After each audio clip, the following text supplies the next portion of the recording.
Hi, in this video, we are going to try this cool looking splash effect, which you can do just in a minute, so let's get started.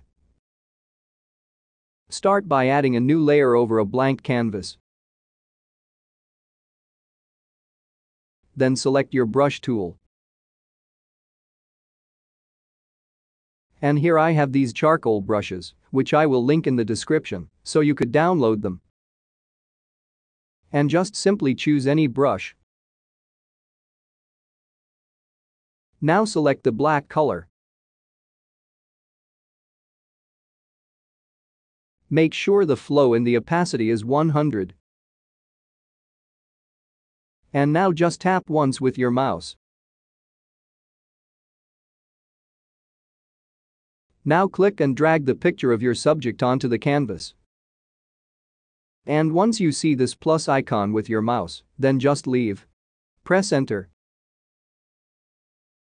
Now right-click on your subject image and then click on the Create Clipping Mask.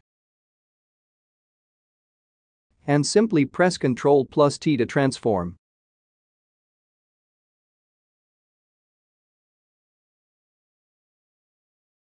You can even hold Ctrl on your keyboard and click on the other layer to select two layers at the same time and then press Ctrl+T to transform the whole thing.